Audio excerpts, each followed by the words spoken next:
give you an idea, I feel like a flight attendant. The restrooms are this way, so if you have to, go to the bathroom and all, it's on that side. And please help yourself. We're going to start. We're just waiting a couple more minutes. Okay, so just relax, enjoy, eat. Yes. Get a groove going. Yeah. Okay. There's so many things. I need to. Oh yeah. I'm sure that's not a real life. I almost said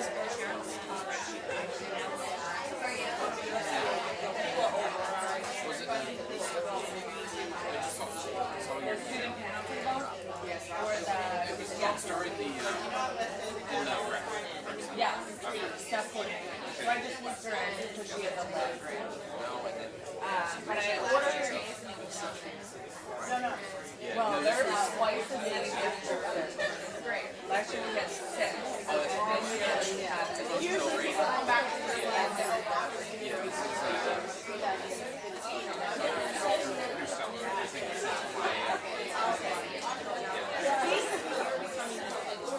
I ordered like 5 every day.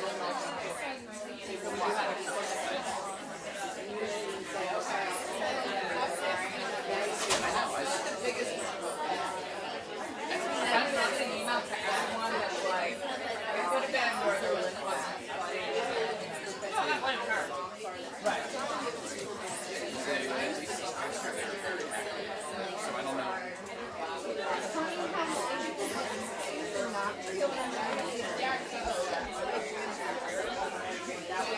Yeah, and it's like, and it's also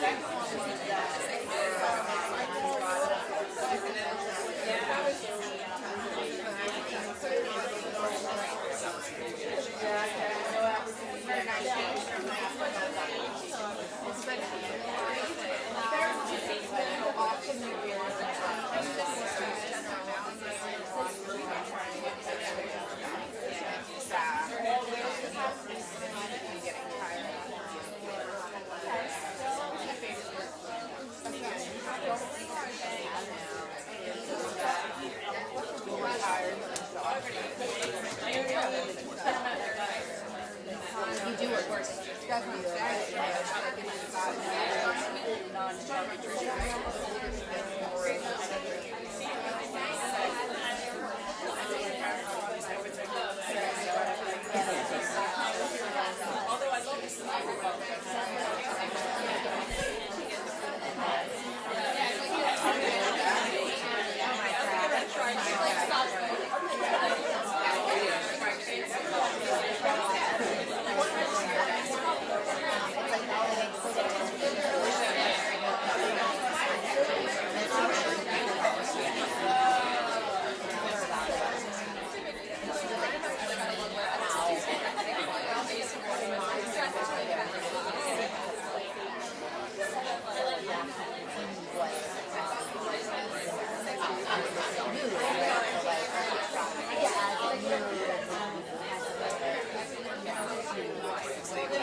But I guess it's just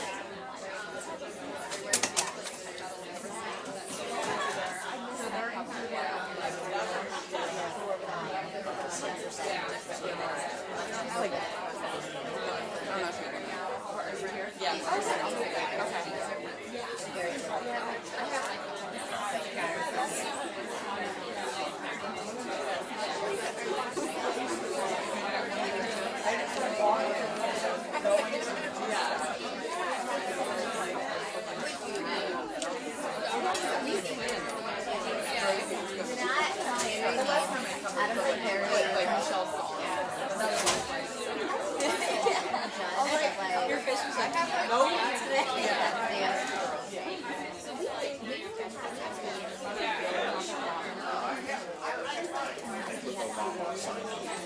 then it's like, I'm gonna grab a big before I go. So,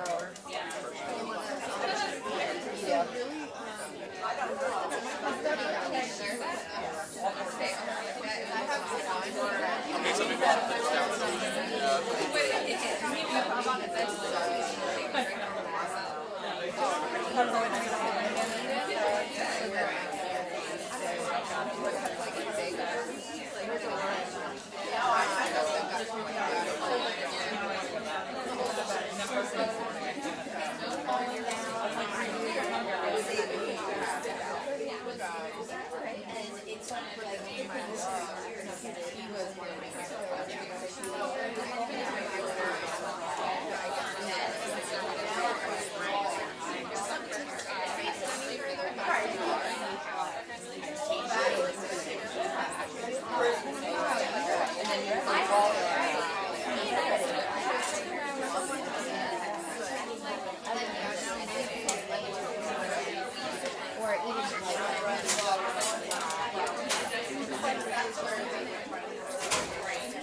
everyone.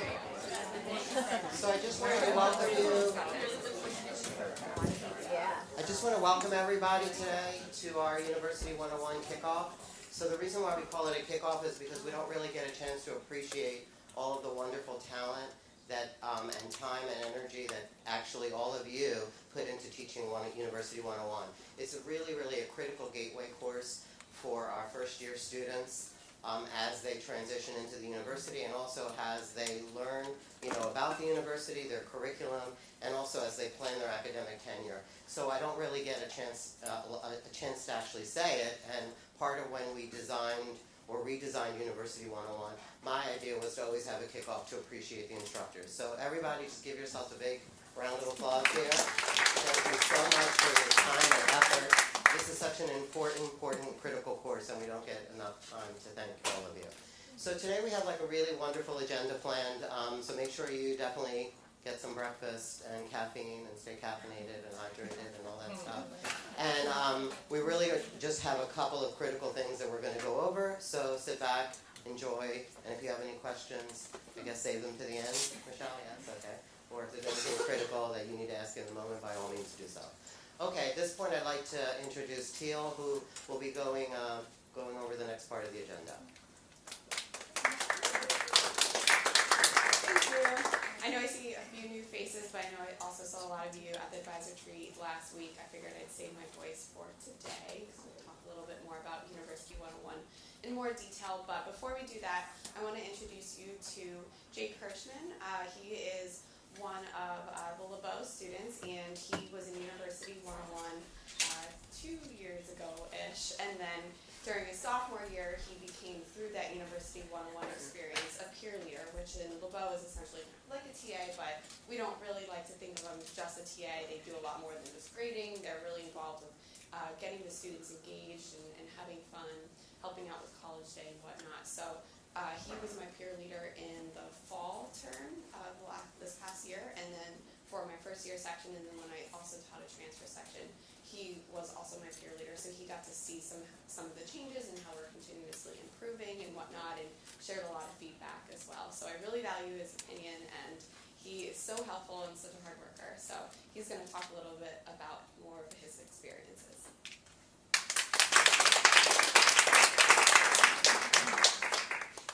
So, as Teal said, I'm Jake.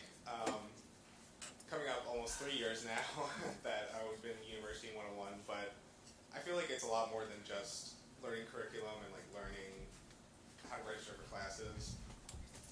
Obviously that is very important and is vitally important to everything else that you do here on Drexel.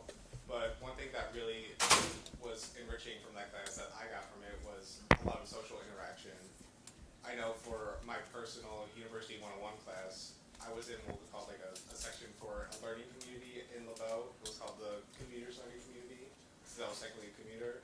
And I found so many friends and important social interaction from those experiences, being able to talk to other people that are like me, like commuters, and bonding with them and seeing them in other classes and having that connection to other people. And obviously through that, I became a peer leader and became a TA. And even through my TA experience, I still have connections with some of my students, and hang out with them. Even just yesterday, I hanged out with one of my students I taught in the winter. And it's all those social interactions that are also just as important as the University 101 curriculum, teaching people about their courses, what their schedules will look like, how to survive Drexel. So I think it's overall really important, and it's not just a curriculum class, so it's important to also foster that environment. When I was TA, we made sure to do a lot of team building things and get people to talk to each other, because for a lot of people that might be the first time that they talk with another Drexel student. So I just feel that overall it helped me a lot and prepared me a lot more in Drexel than just the academic sense. Thank you.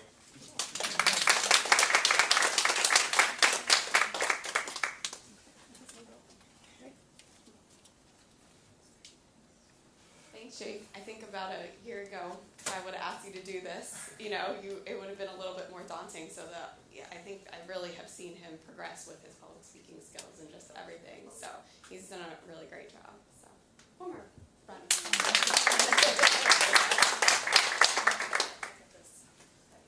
Hi everyone, I'm Rosie Sullivan.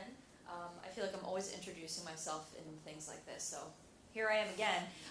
So I come from the College of Engineering, and along with my colleague and counterpart, co-pilot here, Teal, we have been co-chairing the UNIV 101 subcommittee that has been meeting since last February. And I do see a couple of members of this subcommittee in the room, and your names are going to appear on a slide, and we're going to cheer for you in a second. So if I could figure out how to put this on presenter mode. Use your fellow technical. I might. Yeah. This is definitely deja vu. Look, the benefits of having a peer leader in class. Right? We've all been here.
And we're back. Only took 5 people, right? Thank you, Dion, for a reliable effort. So what we want to do for the next several minutes is just provide a little bit more of an in-depth overview. I don't know if that's an overview at that point, of what this group has been doing over the past couple of months as it relates to the course, and how really academic advisors have been a large part of that. So we had a group here, committee members, and like I said, I see a couple of you here. So we're going to clap for everybody who was involved in this massive effort. Clap, clap, clap, clap, clap. So as you can see, we had representation from a lot of the colleges and departments across campus: Steinbright, COE, LeBeau, CCI, Goodwin, Biomed. Did I forget anybody? Class. COAS, etc. So this group, when we first got together, we were trying to figure out how we wanted to talk about this course and really what we wanted to do in a way that would provide resources to our colleagues across campus and really set some standards that we could all agree to, such as best practices for instructors in the classroom, and really just providing these resources like sample lesson plans and ways to talk about certain topics so that we're all using the same language when we talk about different things in class. So our group broke up into 3 small subgroups, subcommittees. The first group tackled the 3 existing student learning outcomes that we've all been using for the past couple of years in our course. So more to come on that in a moment. The second group really combed through syllabi from different colleges to come up with different themes, topics, and lesson plans that were put into a standard format to be shared across all colleges. So they did a lot of really good work in that group. And the last group thought more about the instructor experience and what are tools that instructors needed to be successful in the classroom. What are topics that we felt like we could use more support. So that's where the training, the conflict resolution training with Jesse Crone came from, and that's where the creating inclusive spaces presentation that Alex and Maurice did last week at the retreat, that's where that came from as well, because we felt that resiliency and diversity and inclusion and conflict resolution were topics that a lot of instructors just wanted to know more about so that we could just be better in the classroom. And then for those of us who are also academic advisors, that extends into our offices and our appointments and those advising interactions as well. So that group is also, we also came up with some best practices for colleges, such as, perhaps recommending that there be a UNIV 101 lead in each college to attend these meetings and report out on lesson plans and what's happening. And then also maybe requiring or at least suggesting that instructors attend BB Learn training, because I think anybody who's built a course in BB Learn over the past couple of years has a different level of familiarity with it, and there's always new features and new things that we can take advantage of. So the idea is hopefully in the near future to have more UNIV 101 instructor-specific trainings offered that perhaps throughout the year we could attend. So that's kind of the structure of our group. So I'm going to start by talking about the new, or rather the pre-existing and the revised learning outcomes that our group came up with. So the first 3 student learning outcomes, you won't really see any changes at all. Those are the ones that we've had in the past. Students will be able to identify a range of university, college, and program resources. We felt that, yes, let's keep that. We're all doing it. It's a good thing. The second one, students will be able to identify goals for Drexel Career and Beyond. Didn't see any changes that we wanted to propose there. The third one, students will identify and engage in appropriate opportunities. That we'll talk a little bit more later about what we, I guess, think of as an appropriate opportunity and how we can maybe be more intentional about recommending that students go to events during the first 100 days and maybe collaborate a little bit more with one another. So the fourth learning outcome is a brand new learning outcome, and it came from all of the syllabi that we looked through, and we saw that we were all doing this thing, so we thought, let's build it in as a learning outcome and measure it. So this new learning outcome, students will be able to identify and develop success strategies that facilitate the effective transition to Drexel/college. So that's where the idea of resiliency comes into play, time management, study skills, things that we all talk about in class, but we really weren't giving it a name. And I know in talking with our subcommittee, a lot of us realized we were talking about these things and maybe a little bit in week 2 and a little bit in week 4 and then again in week 9. So being intentional about talking about the fact that we're talking about these things is really the first step. And the last new learning outcome that we came up with was that students will build and expand their university and college network to support their transition to Drexel/their college. And this is sort of an extension of the success team portal that students see in BB Learn. I think that was new as of last year. So really being intentional about talking about that in class. Hey, students, did you see that thing? What does it mean? Do you know who these people are? How can they help and support you? And to really talk about on a weekly basis or bi-weekly basis, however you might see fit in your individual classes, to talk about what a support network is and what that looks like. Does that mean a parent? Does that mean a significant other? Does that mean a roommate? Does it mean a TA, an advisor? It's going to look different for everybody, and that's okay and that's good. And getting students to think about, who do I know here? Who do I know at home? And how does that make my experience as a student more enriching? Where are some areas where I might need some more support? So really just being intentional about talking about that in class is another step. And a lot of us require group assignments in class or a scavenger hunt or some type of an activity that gets students to work together with each other. So that's where our current student learning outcomes are, and these you've probably already seen if you take a look at the first year faculty experience group in BB Learn, which I think pretty much everybody is a member of, and if you're not, you can let us know afterwards and we can get you added into that, because that's where all of the resources from our committee currently live, including these new learning outcomes. So that's something you can copy into your course if you wanted students to be able to view that, if you wanted to build that into your syllabus. Again, it's there to build in.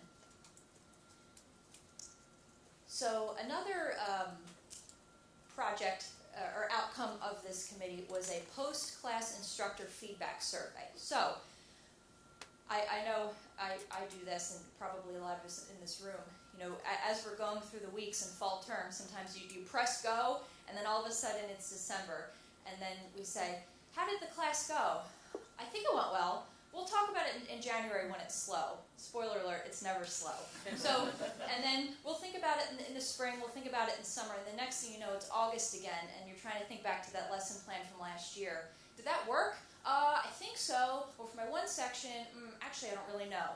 So this is a way that we think, this is a quick, easy to use tool that we think is going to help us all capture the good stuff each week. So this is a 5-question Qualtrics survey that lives in the BB Learn shell, and we're still thinking through ways to deploy that so that we have a reminder to complete this. And this is not going to be a required thing, but the idea would be Friday afternoon when you're packing up and getting ready to leave, wait, got to fill out my survey, because the information's fresh in your head after probably just having taught that week. You fill out this quick survey. What was the theme of the class? What activities did you do? Did you use any of the resources? What was successful? What wasn't successful? What would you do differently? It's easier to capture that in the moment and then come back to it later. So, with the best intentions, we'd all fill this out every single week, and we'd have all this great information so that when the committee starts meeting next year, we have some really good stuff to work off of. But sometimes the term gets away from us, understandably so. So again, we're still kind of thinking about ways to build the survey in so that you're getting it every week. It's optional, but I think it would be a really good way to just capture that information. So, yeah. Any questions so far? Actually, yes. When you list activities, let's start. It was on the previous slide.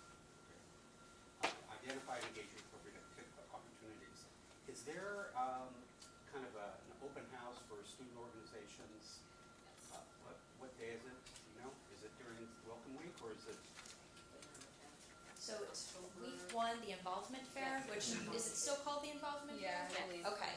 Yeah. And the date, I'm sorry, did you say the date? It's sometime in October. I don't remember the exact date. Things like the second week in Yeah. October, because I just uploaded it to our shell. Okay. Nancy will cover that like in the first 100 days, so it'll be part of the engagement experience. Yeah. It's typically in week 2. Typically week 2? Okay. Week 2 usually.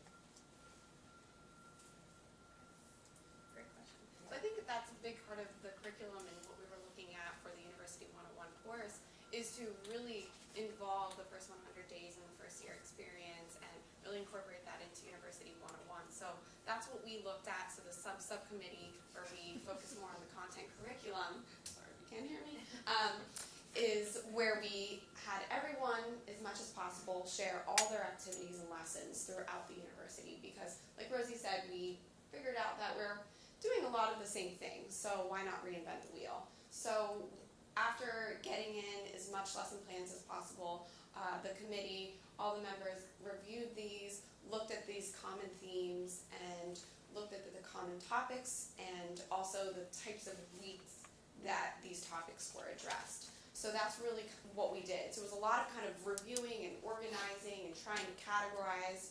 Once we were able to do that, we were able to identify about 6 themes, and then topics that went with each theme, and then the common timeline. But we didn't want to pigeonhole it to week 1 this, week 2 this, week 3 this, because we understand that every college and department are going to have slightly different needs and goals.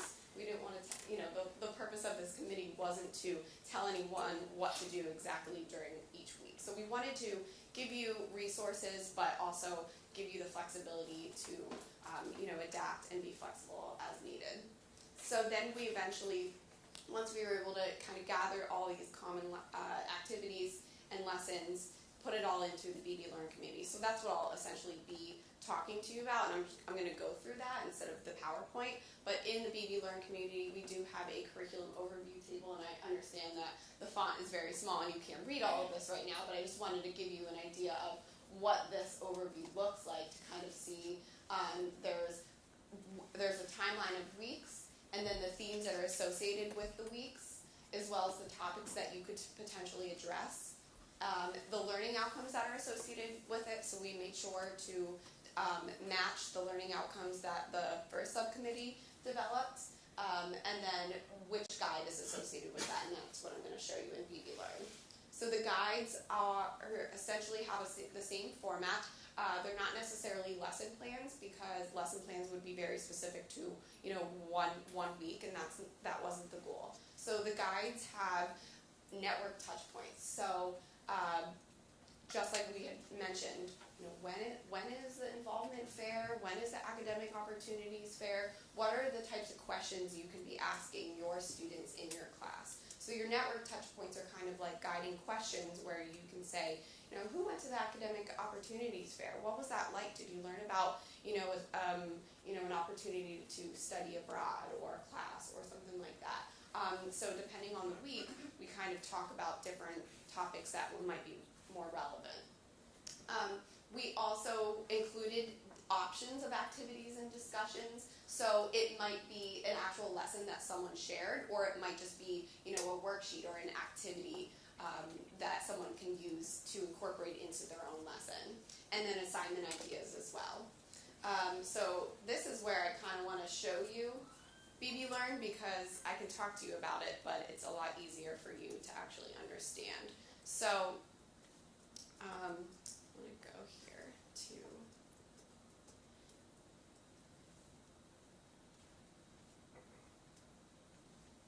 the BB Learn faculty community. Is that up here? Yeah, I didn't see it there. Yeah, I'm going to log into. Sorry, I thought it would be up there.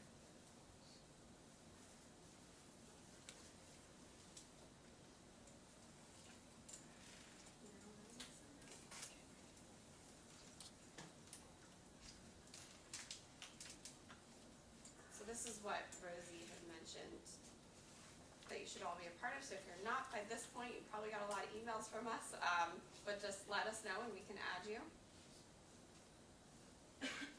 Can't see it on the screen. Okay.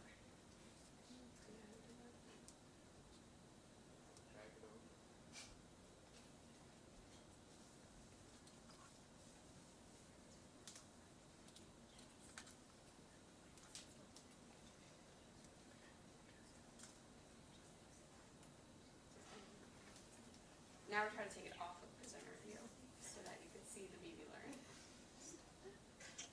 My neighbor's student. Yeah. Does anyone know? Tech people? Do you know how do you get it off of presenter mode so you can see the BB Learn?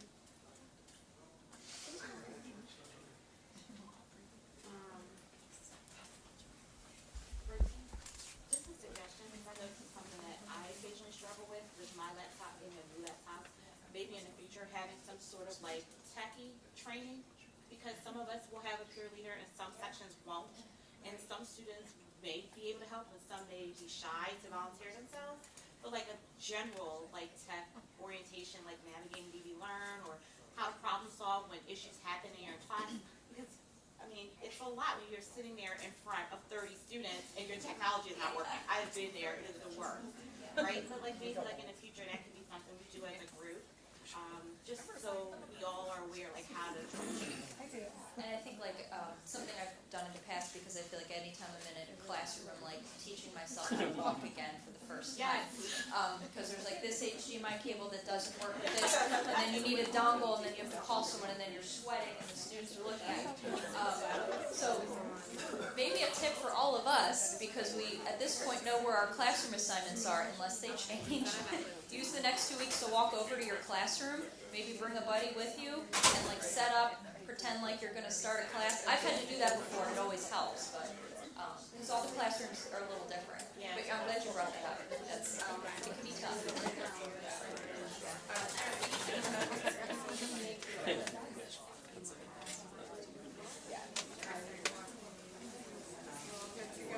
We're back again. We're back again.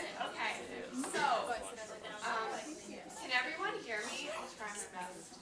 If not, let me know. But it's easier for me to navigate without with two hands here on this laptop. So, when you get onto your first year BB Learn community, you'll see that the overview page includes the curriculum overview table that I just screenshotted on the PowerPoint that you saw. So that kind of gives you a big picture idea of those 6 themes, the topics, the learning outcomes, and whatnot.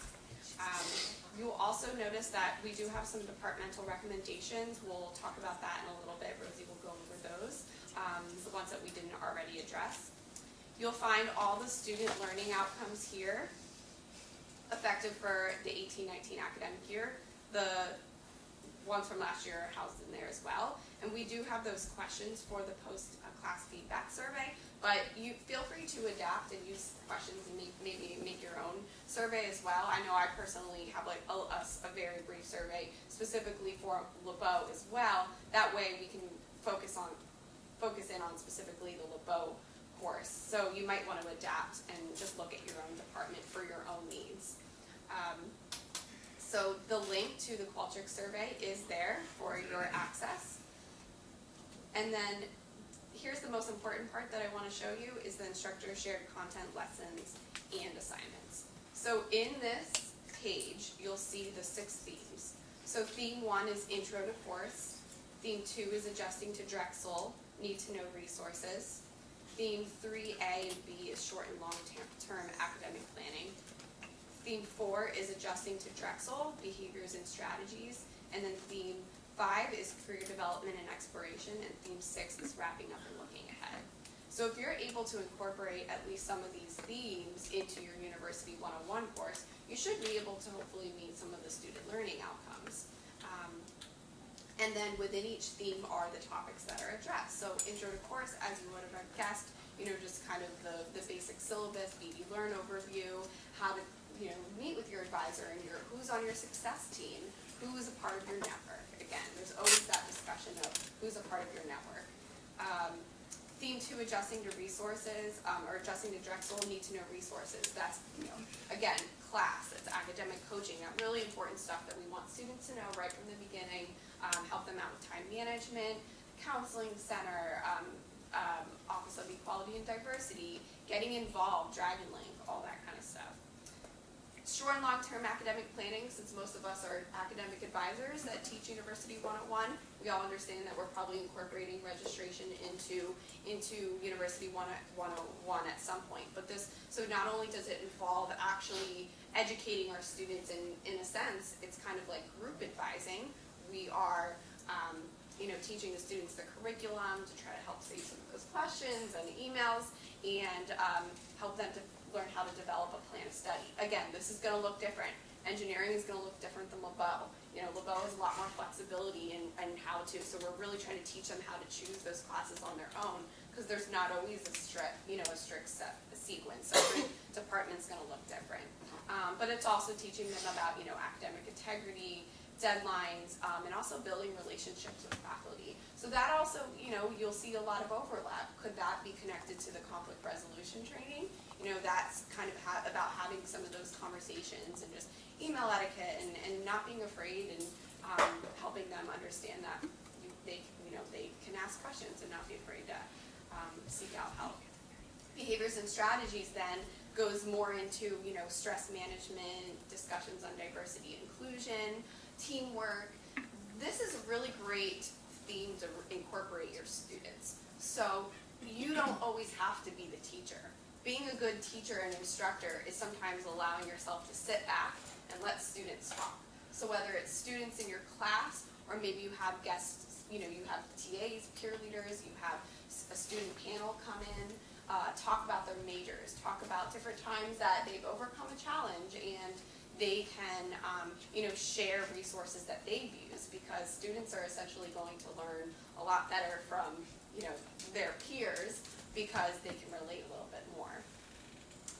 Theme 5 is career development and exploration. We all know how important this is here at Drexel overall with the co-op program, and just, that career-oriented mindset in general. So there is ideas on how to connect majors to careers. I do want to give a shout out to Emily Perry. So she is our first-year career counselor in Steinbright, and she was actually a part of the University 101 committee, but she's not a University 101 instructor at all, but she really gave a lot of great feedback. She actually suggested the post-class feedback survey and helped develop a lesson on connecting majors to careers and developing an interest statement and learning how to really reflect on your skills and your goals, your aspirations. So those resources are in there as well. There's activities like LinkedIn if you want to incorporate that, positive social media presence and branding. And then lastly, Theme 6, of course, wrapping up and looking ahead. So focusing on goal sharing, creating a mission statement or interest statement, understanding your values, and kind of moving forward in a positive way. So, and I'm not going to go through every single theme, but I'll show you, for example, if we clicked on Theme 2, you'll see that here is the guides that I was mentioning. So each guide includes the theme, the time frame. We would suggest around weeks 2 to 3 that you're talking about these need-to-know resources. But we want to give you flexibility as well, because we're not telling anyone what to do. The network touch points. So for example, this brings up the question that you had about the involvement fair. So we have network touch points. Academic opportunities fair, involvement fair, the career fair, all those should be happening around that time frame, and those are things that you can kind of bring up. We have the guiding questions that I mentioned here, and then the topics that you can address, as well as activity options. When you copy and paste from a Word document, BB Learn really likes to indent these bullets, but but these are kind of ideas that you could use. Maybe videos that people have shared as well. Assignment options, and then in these guides, the guides will a lot of times in the activity options mention different resources and handouts and lessons. You can then find it here in the materials folder. So you can find all these worksheets, handouts, activities, and whatnot. So of course, in this theme, we really incorporate a lot of class, and we collaborated with them to incorporate their handouts, their quarter calendar, and whatnot. And then lastly, so each of those guides are set up pretty in the same format. And of course, this is an ongoing process, and we'll continue to add, and we'll get more information from everyone as we continue to improve, and we can keep sharing. But lastly is the resources. So essentially, broke it up into a few folders that are relevant. So if you are you're still learning about some of the resources that are on campus that you could talk about with your students, there are links in these folders. I will show you that the presentations and training folder does have more of the professional development for instructors. So this was kind of added last year when Steve Schaefling created this BB Learn community. So he had this designing a developmental first-year seminar course, shared community of practice presentations, but I also included the conflict resolution and diversity inclusion resources training that Jesse Crone led a couple weeks ago. So I have that PowerPoint and the video there. So if you were wondering where that was and how to access it, you should be able to find all that information. So that's an overview of the course. Does anyone have any questions about that? Yes? So I'm planning to go over registration in week 4, and I was kind of hoping that my peer leaders may be able to do that piece, because they have access to registration. Do we know if Plan Ahead is going to be open in week 4? I'll cover that in registration, which is coming up. I don't want to go in depth with that. But I will definitely. Okay. Any other questions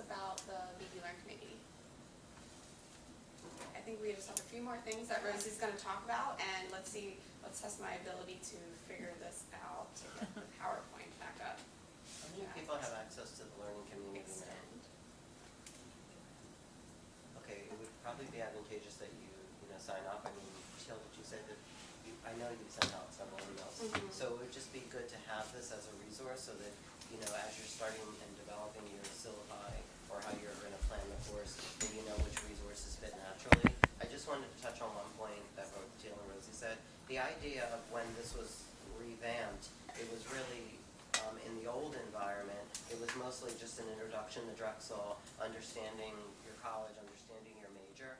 And the biggest thing that we really wanted to promote was the ability for students to interact with each other and to take place with the institution. So there's a level of engagement that has to happen, but if a student doesn't understand engagement, they're not going to seek out engagement. So what really needs to happen is if we're lecturing them about understanding the university, there should be a fine thread of promoting engagement opportunities that happen within the first 100 days. And actually Mackenzie, Luke were discussing that. But it should be a kind of a perfect blend of the introduction to academics, understanding your major, understanding how the university operates. I know registration is the least thing on anyone's mind, but that's really most important because it's understanding how to acclimate to systems. So systems are very important, and we're looking at other initiatives at the university to acclimate students earlier to technology. But remember, they're acclimated to the portal. They understand a lot of the dynamics, and registration is very intuitive. It's just the purpose of registration and planning. So we'll go over that. But just the key is that the understanding of when the course is taught, it's promoting these engagement opportunities, which are very critical to the development experience.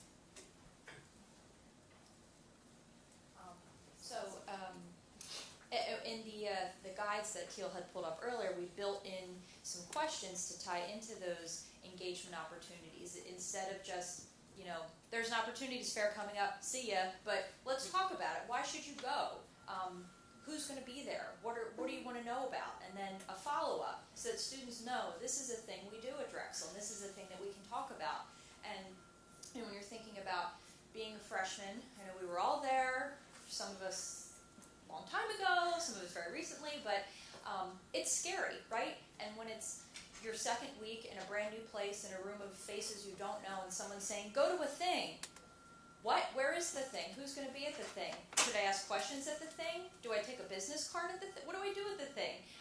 So that's something as an instructor I've had to walk myself back a couple steps and think about what's it like to actually be in that situation and why should I take advantage of these things and what's in it for me, right? So we've built in some guiding questions and touch points for instructors to just maybe think about when you bring these things up. There's a career fair next week. Well, what do you go to a career fair to do? What questions do you ask? What's the benefit of going as a freshman, right? So I just wanted to mention that briefly. But our group also came up with some recommendations moving forward for different areas, departments, colleges, offices that are responsible for administering this course. So one of the recommendations was assigning some type of a point person in the department or the college who might be part of a committee like this moving forward, or who might go to university level meetings and bring this information back to the group. So I think we're really trying to, have this culture of information sharing, which is where that BB Learn community came from. We're all doing amazing things at Drexel, and it's great to be able to celebrate what we're doing and what our colleagues are doing, and to be able to share that information. I know that, for example, a lot of the stuff that CCI does is phenomenal with this class, and you guys have so many great worksheets and videos and things that I will be borrowing. So it's good to be able to see that stuff instead of having to reinvent the wheel. The wheel is built, it's a great wheel, but we can decorate the wheel and make it look a little bit better, right? So we really want to also encourage Blackboard or BB Learn training for instructors. Again, we all have different levels of familiarity. We might have that feature we really love, but maybe there's something new that can do that thing better and can save us some time and make it a more consistent experience for students, the other users, right? So that's something that we're working on getting those set up at some point, dates TBD. But we plan to communicate a lot of that information through that BB Learn community, so stay tuned. Also, different colleges and departments have different preferences in terms of how often we're meeting to talk about this course and how it might fit into our other job responsibilities and what our office or department or area does. So our recommendation is that because this course is so important to the student experience, that it's a priority, right? And we encourage membership for our committee moving forward when we begin meeting again, which I'm hopeful will be probably sometime in the winter term. So we would probably at that point send out some type of a call for new members to join and figure out where you might want to fit in there. And then lastly, we really just want to keep gathering feedback. And like Teal said, feel free to use the survey that we've created and modify it for your own use. Feel free to use the one that we've created. We hope to use that primary survey to begin the work of our committee moving forward. But again, modify it for your needs. Because like I said, you get to December and we'll think about it later, but on a weekly basis it gives you better data and better information to work from. And to compare that with the student survey feedback that we get to, are we on the same page? Maybe we thought that lesson was the best, but maybe it just didn't connect with the students. Or maybe they really liked a part of the course that, we didn't really think much about. So let's do more of that. Let's highlight that a little bit more. So, other recommendations, those guides and materials that Teal pointed out are a great starting point. The idea is that if today you found out you were going to be teaching UNIV 101 and you're brand new to Drexel, that you could log right in, take stuff, and boom, there's your course. Or you can use a course that has been well established over many, many years and just refine it and add some new content areas there. What else? I know in our classes, based on, if we have an hour class or 2-hour classes, we might have more time for in-class activities or handouts or PowerPoints. So a recommendation is that, if you're using PowerPoints, use that as a foundation and not just lecturing. And we all know that, right? I'm not going to, as I'm using a PowerPoint and lecturing from it right there, proving my own point. So again, with these engagement pieces, which Mackenzie will talk about a little bit more, when these are, how we're going to know about them, instead of having to remember to look at a student life calendar and a Steinbright calendar and all these other calendars throughout the term and say, hey, remind your students this week that this is happening and this is happening. We hope that information can be central in one place in our BB Learn portal, which will make it easier for us to just know about these things, right? And also another recommendation is that we encourage attendance and in-class participation grades rather than just multiple assignments. And I can speak to, at least in the College of Engineering, up until last year, we offered a lot of our sections online. Shocking, I know. So we've done a lot in COE to really make our class more developmental, more conversational, more in-class activities, as opposed to just submit this thing. So that's been a culture shift for us, and other departments and colleges and offices might be going through something similar as well. So just a couple of things that we're working on. We're still looking at lessons and activities, and this is an ongoing thing. This is not a done and move on kind of thing. And because we have so many great new colleagues joining us this year, new advisors, some of whom are going to be teaching, we hope that we'll be able to use some of your ideas and lessons to keep refining what we have. And we just hope that as a group we can continue collaborating with the University Engagement Series and First Year Experience, keep adding resources, and then, like I said, just keep gathering feedback and looking at that stuff. So that's where our committee currently is, and with the fall coming up, obviously we're shifting towards actually teaching the class that we spend so much time thinking about and planning for. But are there any questions about what this committee has done or where we're planning to go or how these resources might help you? Yeah. I have a question about the post-week survey, Yeah. weekly survey. Is the information being tracked by individual or college in any type of way, so that if a college is to come together and kind of look at the data and reflect on it, they see their own information in some ways and using it almost as a personal journal instead of just a big pool? Right. Yeah. I think what we could do is maybe just have a question about, what is your Name? what is your college, department or college? Mhm. That way we can see and filter that. Yep. That makes sense. Yep. You also, if you have them log in, you can set up a contact list. You already know that ahead of time, and so that you wouldn't have to ask them. They would just log into Drexel Connect, access the survey, we know who they are.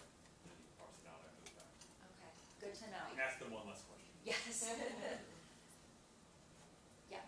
If someone here isn't already a participant in the FYE learning community, who specifically should they contact to get added? Sure. So you can email me. I'll give you my email address. Everybody listen up if you want my email address. So it's R as in Robert, D as in dog, K as in kite, 54 as in studio 54 at Drexel. I know. Why did I even make that joke? At Drexel.edu. Thanks. Yep. Any other questions or comments? Is anyone excited or infuriated? You can be either. Yeah. We do have some feedback that maybe this presentation would be available, so we can send it to the group where it would be available in the community.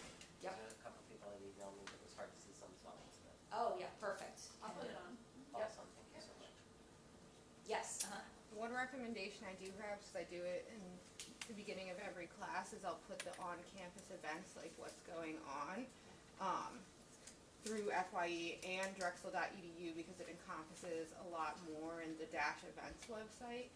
And then I also put what's going on in the city, and I use You Wish You Knew, so I get the kids familiar with that blog site, because it's the best way for them to get to know the city and like everything that's going on.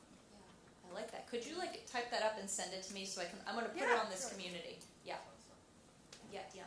I just wanted to make a comment. One of the things that we do in engineering, which Rosie coordinates, and I think we do a phenomenal job at the college, is that we have a chance to debrief before each week to talk about what went well in the week, so that those of us that haven't taught that particular topic can borrow and get that feedback before we go into our class.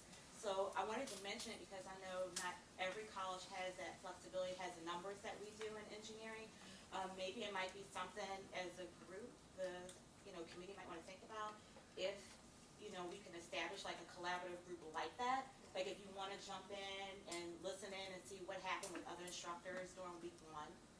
If you want to, come in and then take it back to your school, if you're by yourself, if you're in a smaller school. I think that might be beneficial. Yeah, and we do have. It doesn't necessarily serve the same function, but it's a small step. There is a discussion board in the Blackboard community, and that's something to remember to go in and look at it is That's the problem. admitted. Yeah, exactly. Yeah, but I think that's great because you're right. There's based on the size of the Department of College, some instructors have a lot of resources and support, and not everyone does. And it's good to have that time to debrief and get ideas. Yeah, it's a good recommendation. Yeah.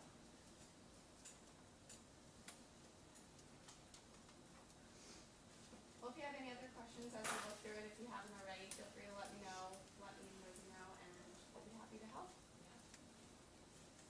Great, thank you.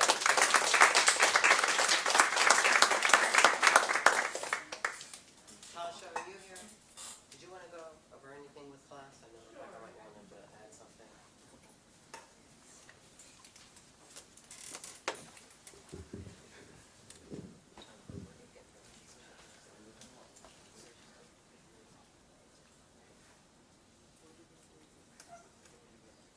Good morning, everyone. For those who I don't know, my name is Taka Gartner. I am the Director of Class, University City. Class is the Center for Learning and Academic Success Services. It's a mouthful, just call it Class. I know many of you were at the advising retreat last week, so you may have already gotten some of the handouts that Rebecca Signor had, who's the other director. But I do have some brochures and some pens if you want to grab a couple of extras. But in regards to UNIV 101, as was mentioned earlier, we did provide the time management piece. So if you have any questions about that specifically, definitely feel free to outreach to us within class. I know a couple of you have also outreached to us about coming in and doing a bigger spiel about what class is and the services that we provide. There is a link on the class website. It's just drexel.edu/class. And if you go to the workshops and events tab, there is a link there to submit just a quick survey about what you want us to do. We get a lot of requests this time of year, and we are unfortunately down one team member, so we're just trying to get everything organized and centralized in one location. So if you would like class to come to your section, we can do that. We can do a quick 5-minute, 10-minute commercial about what class is and the resources that we provide. Sometimes instructors have us come in and actually do the time management presentation as well. We can do whatever you want us to do. Also within the Blackboard community, I just uploaded it. We have our workshop schedule. So our peer academic coaches do workshops.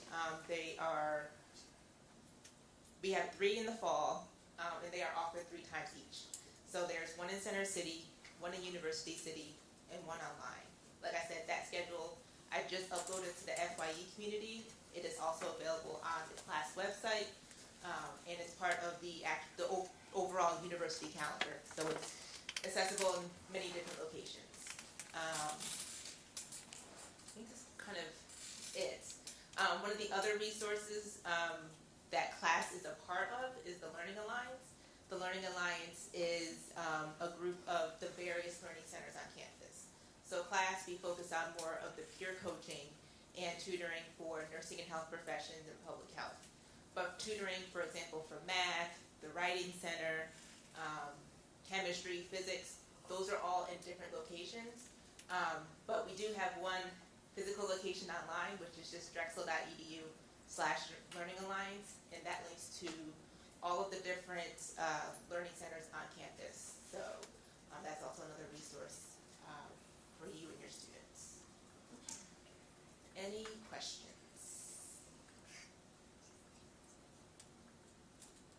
All right, like I said, if you didn't get a brochure last week, I definitely have plenty, and I have pens, so I'll be in the back. Thank you.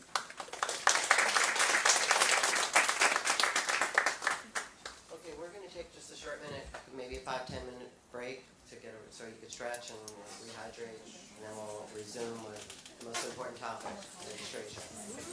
Hi,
Hi, everyone.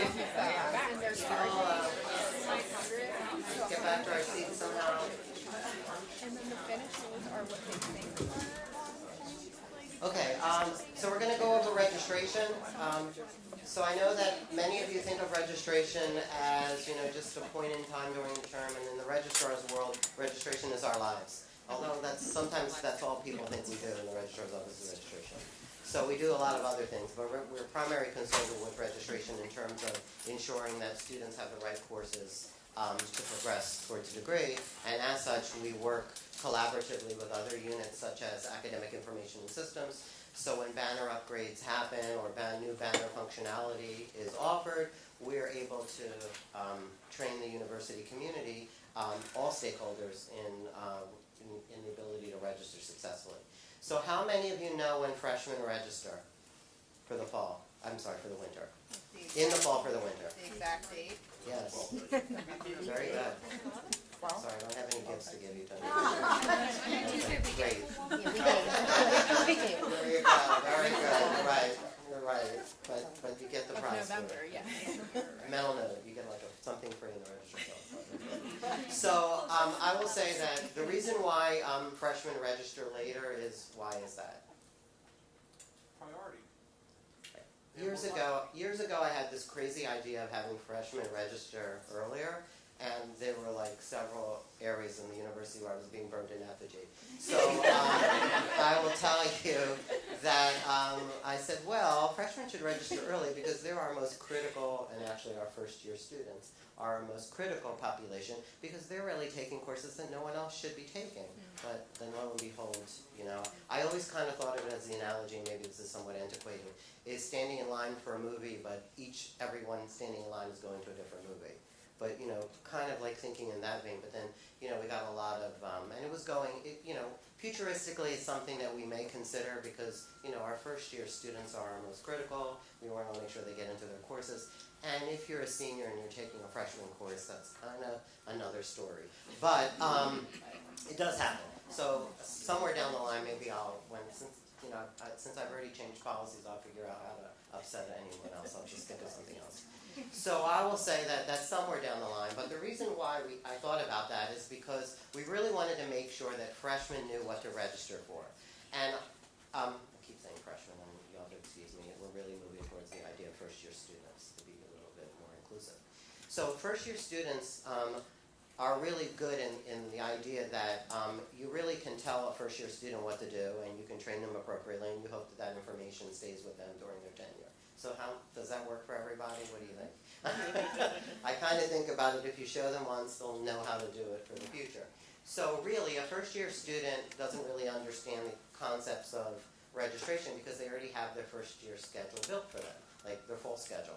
So when you see them, they may or may not like their first-year schedule because we diligently in the registrar's office make sure that we build our first-year blocks so that students, with resources, capacity, a lot of other things go into that model. So by the time the students are in their second term of their first year, they're kind of at a loss of understanding how that schedule gets created. So futuristically, as we move forward, we are thinking about the idea of building blocks and having students register from those blocks themselves. So that's another idea that I have somewhere in the horizon.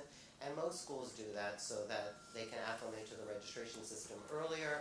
They're kind of already registering for a block, but there's dangers to that because, you have a prescribed schedule, and usually what will happen is if I'm sitting down and I'm a first-year student, guess who's sitting next to me? My guardian, my parent. And they're going to say, Joseph, you're not taking that 8 o'clock class. It's too early for you. Try to get a 3 o'clock class. So that's kind of like some of the things that we're factoring into this model. So how many of you introduced registration in University 101? Good, excellent. And so what specific weeks do you introduce it? 4. 5. Good. So if you think about it, November 12th and November 13th is around week 8. So you shouldn't do it too early because guess what happens when you do it too early? Right, and I'm a first-year student, I'm trying to acclimate and juggle all these things, and there's a 10-week structure, and I'm trying to, learn all my classes, and then somebody tells me about registration, and then it's week 8, and I'm like, well, what did you say? So kind of really what we want to do is reiterate it soon enough in time with the opening of the the first year student time tickets, so that students understand it, but also provide them with resources. So what we did differently last year that we didn't do it from prior years is we had students register from their plan. How many of you remember that? Okay, so what does that mean?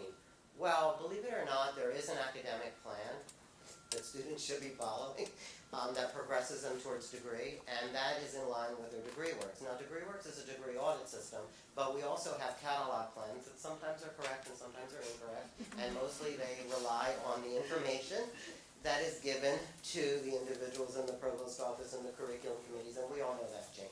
So, for sanity's sake here, we're making the assumption that all of these plans are correct, and for the most part, first-year students, their plans are correct, at least for their first year.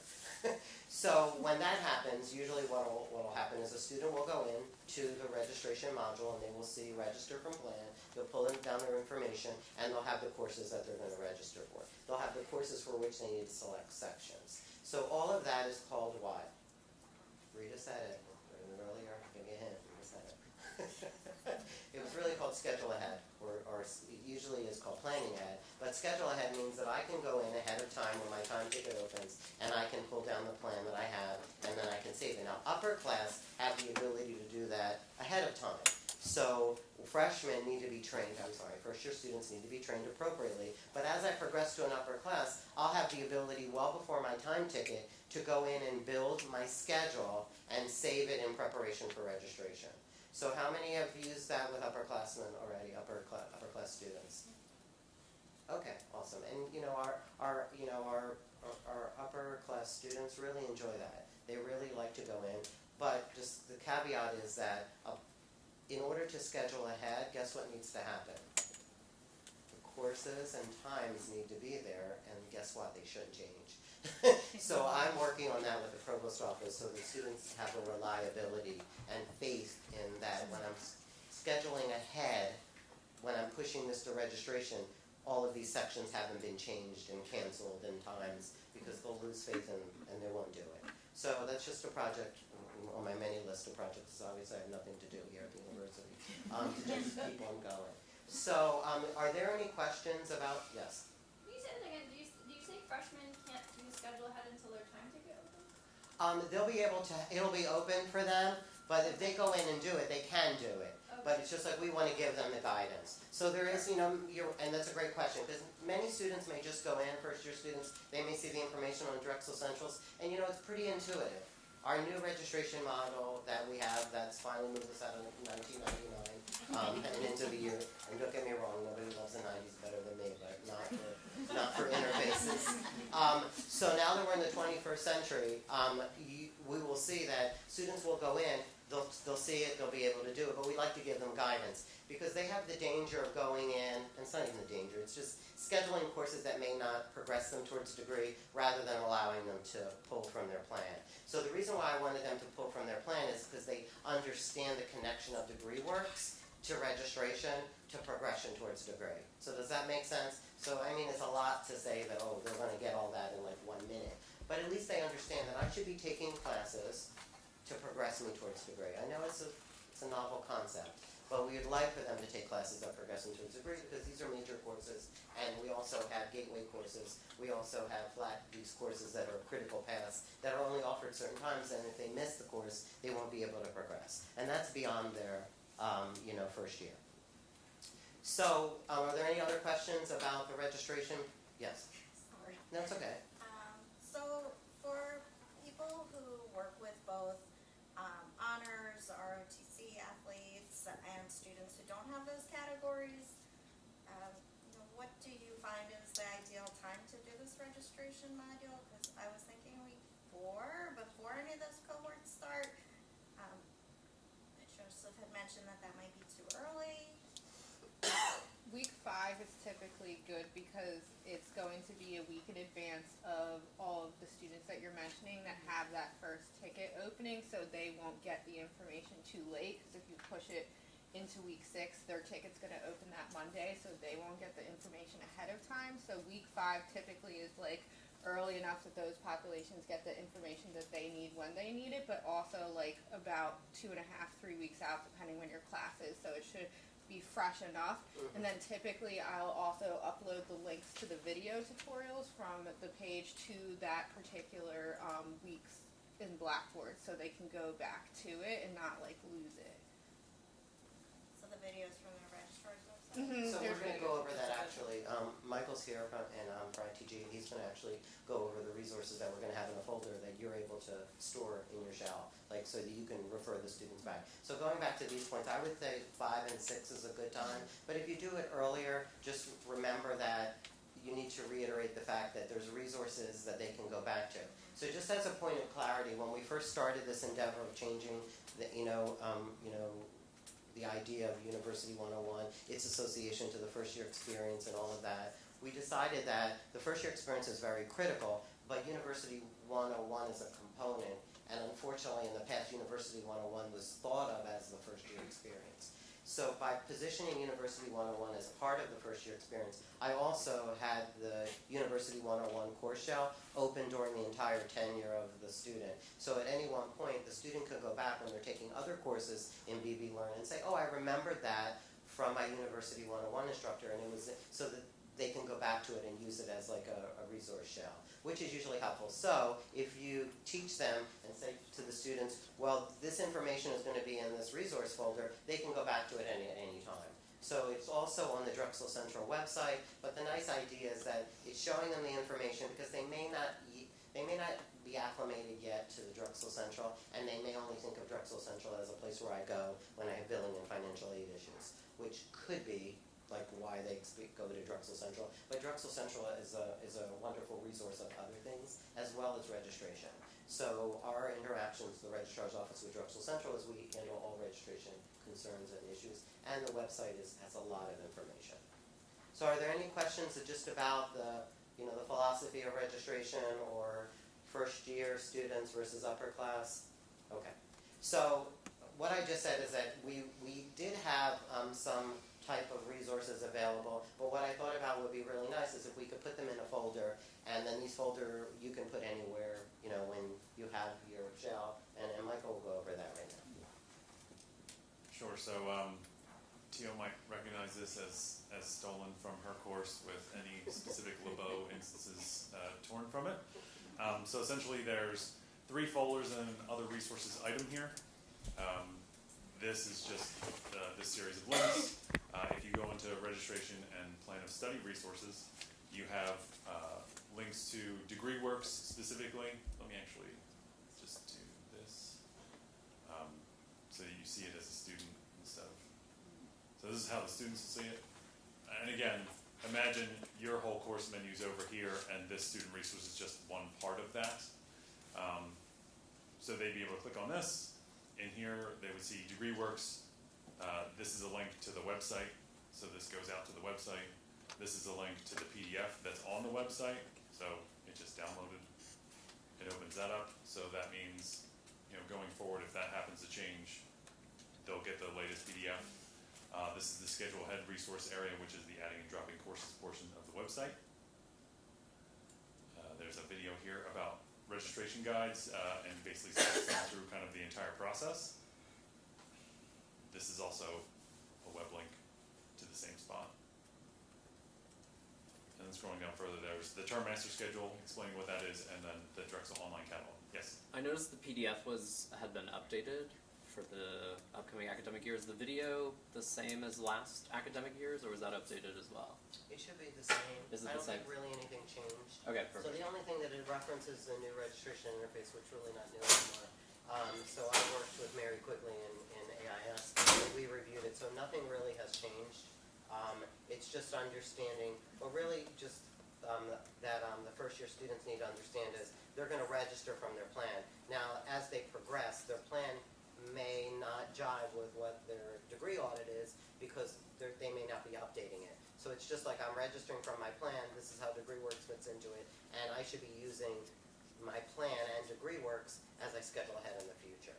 But that's listed for upper class students. But no, nothing has really changed.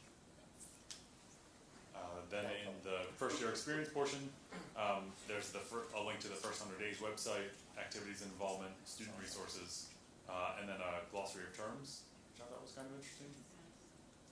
So when you refer to the birds, they know you're not talking about the Alfred Hitchcock movie. It's good to know. It can be very jarring. And then there's the academic support resources with a link to class, completely spelled out, and then the Learning Alliance as well. So again, all of this is kind of like a package that we can do a couple things with. One, we can add this to a Sandbox course that you would then copy into your banner shell. If you don't understand what that means, that's totally fine. I can explain all that. We can also push this directly into your upcoming fall quarter course. Ideally, we would coordinate it with the University 101 leads so that it's not kind of a hodgepodge. What we don't want to do is just say, hey, we're pushing this into everyone's course because I already know a bunch of courses have this in there. We don't want to duplicate things. We don't want to put things in there inappropriately. The other thing that you can do that's nice, though, is once this is in your course, let's say you have an area called Week 1.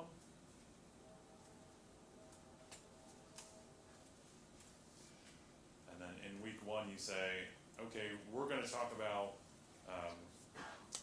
degree works in Week 1, even though Joseph just told me not to do that. You create what's called a course link, and what that allows you to do is to browse your course that brings up the entire menu, and you say, I want to talk about degree works, plan, and scheduling. It creates a link then to that item in the course, so that what happens is, when students click on that link, rather than you having the same stuff repeated, and it's like, well, I have to update here, here, and here, they would click on this link, and it takes them right to that portion of the course. So you basically have all these resources in one spot, and then in Week 5, where you should be linking it, you link to degree works and registration. You can link to class when that's appropriate to talk about. And so you don't have to recreate the wheel. And again, my team provides all the training and support for learning all the related technology. So again, myself or anyone else on my team can show you how to do any or all of this. You can come to Kurtzman, we can sit with you, you can call us, we can connect remotely, however you want to do it. Any questions about the content? Was the link to Dragon Link included anywhere in this?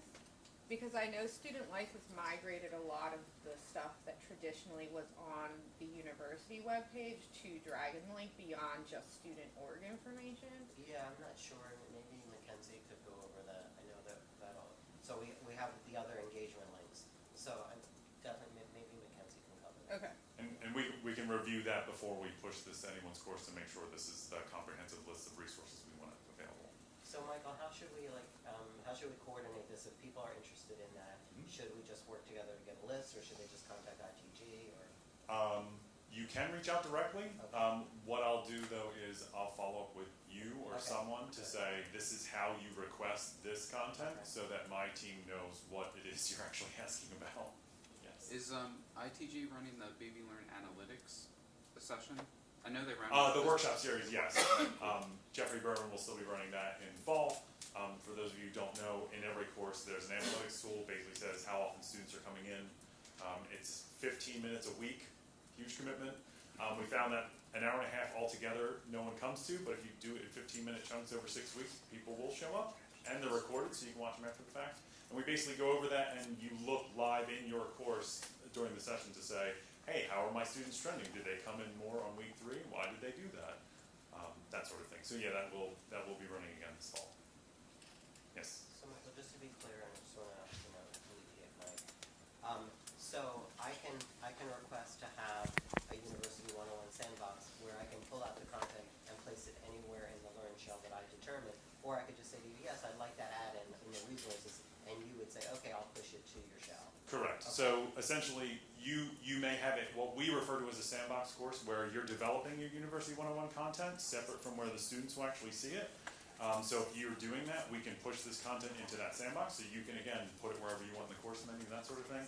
You've already done that, and you're teaching 2, 3, 10 sections of University 101, and you want it pushed to all those, we can do that. Again, when we do that, it'll appear at the bottom of the list, and you can then move it in each section to put it where you want it to go.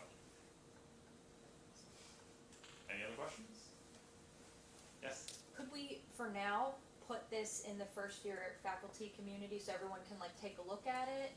Yeah, sure, absolutely. Okay. Yeah, I can copy that in there and say that this is how it stands. And from there, like, we feedback. could even copy that into our courses. From a community to a course, can you copy content? You can, right? No? Kinda. Okay.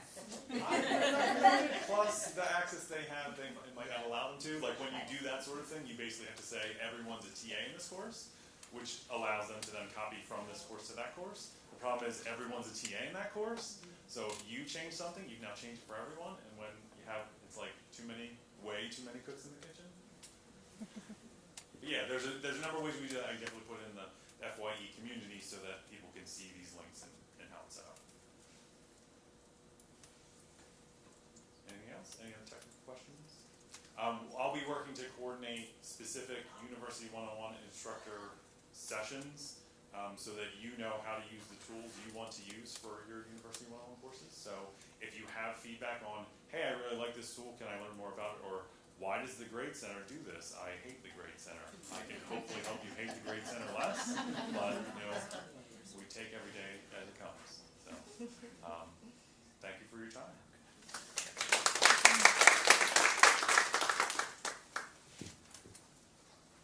And I also know that last year, some folks from AIS or the Registrar's Office came during University 101 and you covered registration. So if any of you would like someone to also help out or assist when you explain registration, just reach out to myself in advance and then we can coordinate. I have no problem coming to a University 101 to help you out or to talk about registration because it's such a love of my life, so I don't have to. Okay, so our next topic would be, we're going to go over the engagement series, the first year experience, and the first 100 days. And that'll be Mackenzie Luke.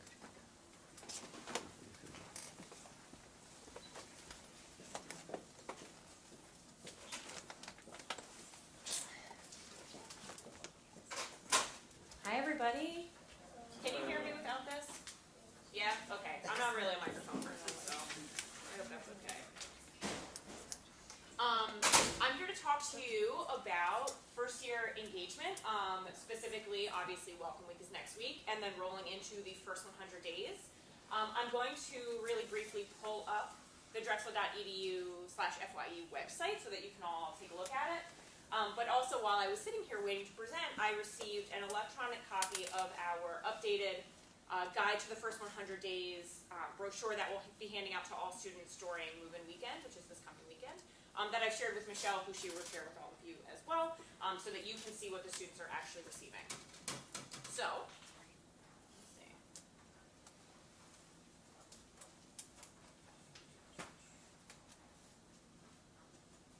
So this is the website for all FYE consumption, right? Your students, before they get here, once they are here, they're very welcome to use this site kind of throughout their first year here at Drexel. That's the purpose. And if they want to revisit later, that's also really wonderful. Just really quickly, and I'm not sure that this is pertinent to your life at all, and if it's not, that's fine. But I do want to highlight that if you ever get questions from parents or family members, I know that's a large part of the work that I do outside of Welcome Week. We do have a series of archived web chats that are targeted specifically for parents and families about their questions about the first year of college for their student. So please feel very free to direct them to this portion of the FYE website under resources. Parent and family resources is a really good area to direct them to. All right, Welcome Week is next week, which is wonderful and terrifying at the same time. So, if you haven't checked it out already, I encourage you to come to the Welcome Week portion of the FYE website and check out the schedule. It's large and wonderful. We have over 500 events that we're going to be offering this year to our incoming students, so tons and tons for our largest class in history to do, which is great news. I'm not going to scroll all the way through because it's a bit overwhelming, but trust me, there's lots going on. Which also then brings us to the first 100 days, right? So once Welcome Week is over, the concept behind the first 100 days is that we don't want students to then feel like, Welcome Week was such a good time, but here I am kind of dumped off and I just need to figure it out for myself at this point. So working kind of in unison across the university, we've put together this website as well as the brochure that you'll all receive an electronic copy of high-level, high-engagement events for our students to participate in from Welcome Week through approximately homecoming, which yes is slightly more than 100 days, but we figured that was a nice bookend. Which really, the idea behind it is, if you're familiar at all with student engagement theory, the first 6 weeks are a really important time to get students invested and well-rooted in campus, and that then leads to higher retention rates and persistence to degree, according to the research. 6 weeks is basically a term, so why not just push it all the way out until we get to homecoming? So the students really feel well-supported, and then also that bridge from fall term to winter term with this first 100 days kind of capstone series. So that's the concept behind this. We're still actively building out the calendar of events on here, so our wonderful co-op is putting in kind of high-level events from Welcome Week that we think students should check out, groups around campus, student organizations, you all, if you've got things going on that you think are good to go on this first 100 days calendar, that's an option when you put something into the university calendar, and all of that will live right here on the FYU website, which is all really great. And then, finally, hope it's still here, we worked with Steve Schafling before he left to incorporate an academics tab into the FYU website, which I think is also really helpful. So the concept behind this is to help shed some light in a way that maybe Drexel 1 is not the clearest thing to read on who should be part of your success team, where you can find the information about those people, what to expect from academic advising, what the goals are. And so really, this is all rolled into academics, which then, of course, rolls back up into University 101. So ideally, this is a resource for the students before they even get to you, or if they have questions about how to access their success team once the courses start. The one thing that I will highlight that I know is relevant to University isn't yet in at University 101 and student life, student engagement pieces in sync. Some instructors last year decided to ask students to attend the involvement fair and do a reflection paper, or made it a mandatory assignment to ensure that students are really starting to get their feet wet in terms of what to do outside of the classroom. I'm certainly not the person to prescribe that to you, but wanted to put it on your radar as one potential option for what students could be doing in terms of getting engaged in week 2 when this is relevant to your courses. I also heard a question about whether or not Dragon Link was in the Blackboard shell.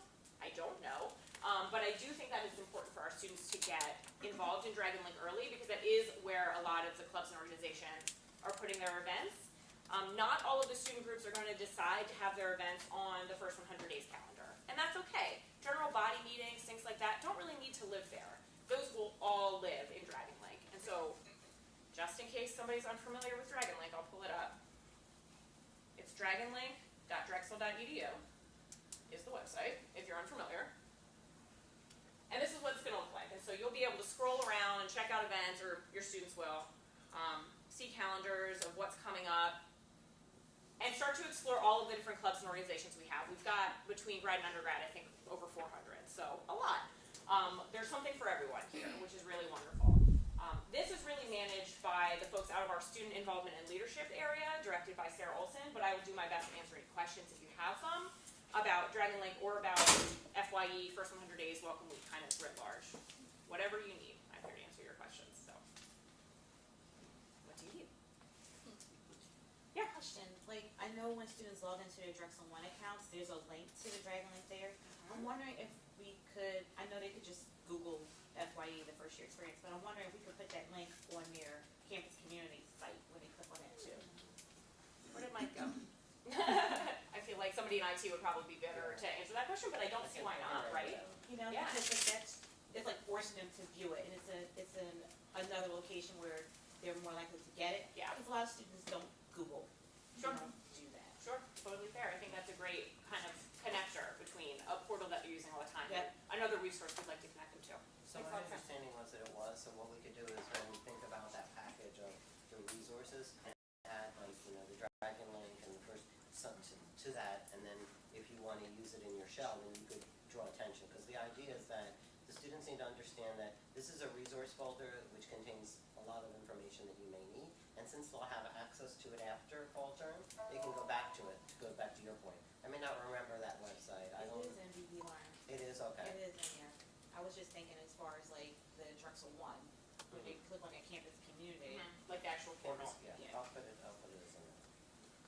As long as, primarily I want to make sure that it's in the BB Learn environment. Okay. One other thing for the BB Learn environment, thank you, because this triggered me to remember to tell you, is this year we are once again recording our mandatory session that all students are required to attend during Welcome Week. So there's a narrated PowerPoint as well as then a VCAPT question and answer session, both of which I will make available to Michelle in case any of you are interested in living in your Blackboard space as well. That way you know what the students learned. Hopefully the students can refresh if they didn't pay the most amount of attention to it at 10 a.m. on Monday. So I'll make that available as soon as it's ready as well.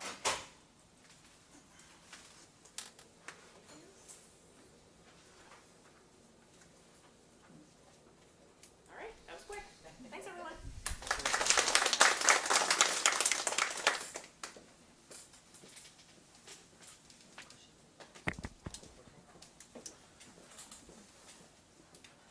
Okay, so how's everyone feeling? Okay, all right, good. Well, are there any questions questions that you may have that we can provide answers to of any of the information that's been covered? Overall, yes. So we'll just email you if we're interested with the University 101 Sandbox for BB Learn. Is there going to be a list that's...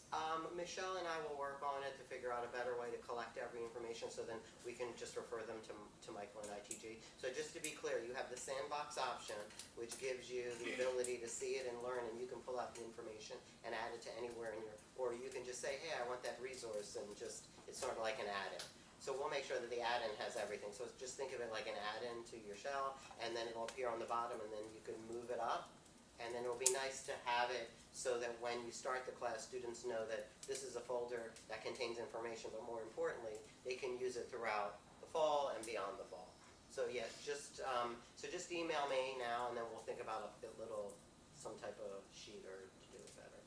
I see Michelle's already thinking.